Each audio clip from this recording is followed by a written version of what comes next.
Salut à tous les amis, j'espère que vous allez bien. On se retrouve aujourd'hui pour une nouvelle vidéo. Donc on va faire le point sur les blessures, on va faire une mise à jour de tous les joueurs blessés du FC Barcelone, sachant que c'est la trêve internationale et qu'il n'y aura donc pas de match pendant 2 semaines pour les joueurs du Barça, évidemment, sauf ceux qui sont en sélection donc avec leur pays. Donc globalement, on va faire le point, sachant que le Barça aura un programme très chargé suite à la trêve internationale. Il y a le Barça qui joue contre Bilbao, la Real Sociedad, le Real Madrid, à la Ligue des Champions. Bref, un programme très chargé et avec beaucoup de blessés. Donc on va faire le point, on commence. Alors comme vous le savez, Frenkie de Jong s'est blessé lors du match contre, je crois que c'était lors du Celta Vigo.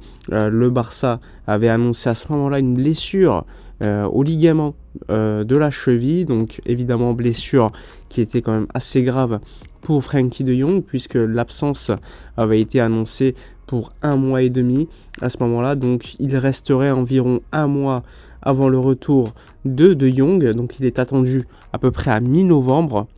Sachant que comme vous le savez, lorsque les joueurs reviennent de blessures, ils ne sont pas forcément de leur rythme pour jouer des matchs directement comme titulaire, même si De Jong est très fort physiquement. Il faudra déjà un temps pour son retour, peut-être 1 ou 2 matchs, qu'il reprenne du temps de jeu en rentrant en fin de match, et ensuite redevenir à poste de titulaire. Donc on va chiffrer cela à mi-novembre pour le retour de Jong. Il y a également donc autre blessé, rappelez-vous, il s'agissait de Rafinha qui s'était blessé lors du match, encore une fois, contre le FC Séville cette fois-ci, après une frappe, c'était clairement musculaire cette fois-ci, et non pas une blessure au ligament, où là c'est par rapport à des contacts comme c'était pour De Jong. Donc là c'était musculaire pour Rafinha. Donc l'absence avait été annoncée pour environ 3-4 semaines pour le joueur brésilien. Bon, pour Rafinha, il est attendu pour la semaine du Classico ou juste après le Classico.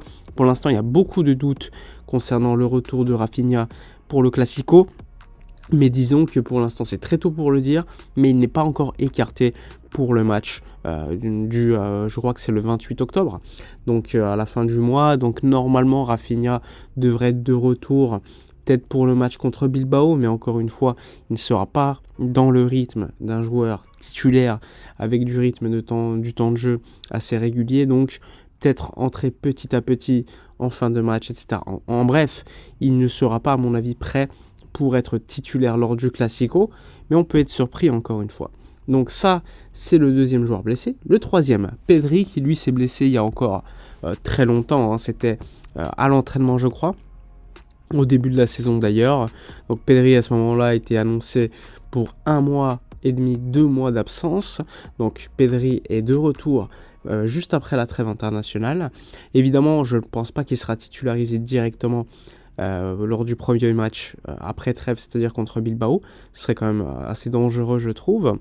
Mais il devrait être disponible pour le Classico, pour avoir du temps de jeu, peut-être comme titulaire, après être entré durant le match contre Bilbao. Donc là, c'est important, Pedri, puisque quand tu n'as pas de Jong, quand tu n'as pas, on va dire, des joueurs qui peuvent tenir le ballon, créer des actions, etc., eh bien, avoir le retour d'un tel joueur au milieu de terrain, pour moi, est essentiel, sachant que tu as déjà beaucoup de blessés dans cet endroit du terrain. Ensuite, 4e blessé, c'est Robert Lewandowski. Lewandowski qui, quant à lui, comme vous le savez, lors du match contre Porto, a été touché lui aussi à la cheville, un ligament, une fois de plus, suite à un contact. Donc ce n'est pas des blessures musculaires, à part pour Pedri à l'époque et Rafinha. L'essentiel des blessés, c'est suite à des contacts. Donc c'est pas un travail ou un manque de travail du staff qui n'a pas détecté une blessure, etc. Donc Lewandowski a été donc décelé, considéré blessé après des tests effectués lors du match post-Ligue des Champions contre Porto. L'absence avait été annoncée pour 3-4 semaines. Donc Lewandowski est attendu pour le début du mois de novembre. Donc je ne pense pas qu'il sera disponible pour le Classico. Donc ça va faire beaucoup d'absents pour le Classico. Ça fait beaucoup quand tu vois Rafinha douteux, Pedri qui sera de retour, De Jong absent, Lewandowski potentiellement également absent pour le Classico. Et ce n'est pas le seul, puisque Koundé, comme vous l'avez probablement vu, hier s'est blessé lors du match contre Granada, suite à un contact, alors qu'il y avait hors-jeu, l'arbitre a attendu, laissé l'action continuer. Il y a eu un contact entre Gavi et Koundé, et il y a eu blessure au genou pour le joueur français. Il y a eu quand même beaucoup d'optimisme hier, comme d'habitude j'ai envie de dire, du staff, qui a vite écarté, on va dire, les ligaments croisés. Ensuite, il y a eu des tests qui ont été effectués ce matin, qui ont décelé une entorse au genou gauche de Jules Koundé, qui sera donc absent pour environ 5 à 6 semaines, donc 1 mois et demi pour Jules Koundé, qui va lui aussi louper le Classico et devrait être de retour, allez, on va dire un peu plus tard que De Jong peut-être, à mi-novembre, un peu plus vers le 20 novembre, on va dire maximum, pour Jules Koundé. Le Barça donc est en trêve internationale, mais il y a des joueurs qui vont jouer donc des matchs avec leur sélection, beaucoup de matchs, beaucoup d'enchaînements de matchs. On a encore très peu de joueurs disponibles. Là, tu as 5 joueurs blessés pour le Barça, 5 joueurs qu'on peut limite considérer comme titulaires. Le Barça a un effectif très court cette saison. Il ne peut pas se permettre d'avoir autant de blessés. Et encore plus des joueurs comme de Jong, Lewandowski, Pedri, Rafinha, etc. qui sont des joueurs importantissimes. Koundé était le meilleur central du Barça au début de la saison. De Jong était le meilleur joueur avec Koundé pour moi du début de la saison. Pedri est un joueur avec énormément de talent, lui aussi était blessé. Rafinha est un joueur qui est souvent stat, que ce soit par des passes D ou par des buts, son importance était claire. Et Lewandowski, on peut dire tout ce qu'on veut, c'est un joueur qui marque des buts et on a clairement besoin d'efficacité en ce moment.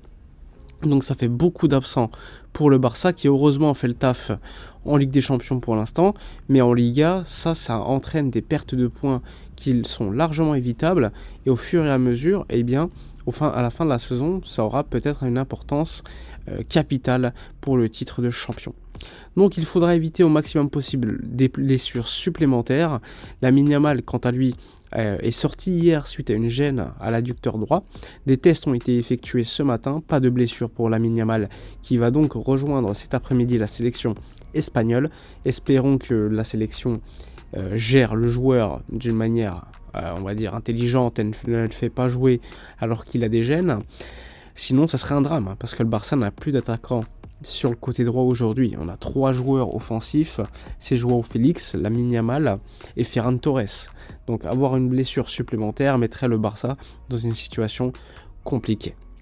Bon voilà, on a fait le point sur toutes les blessures, sur le point sur les durées de celles-ci, les retours, etc. N'hésitez pas à donner votre avis dans les commentaires, à liker, commenter, partager. Moi je vous dis à la prochaine et d'ici là, comme d'habitude, portez-vous bien.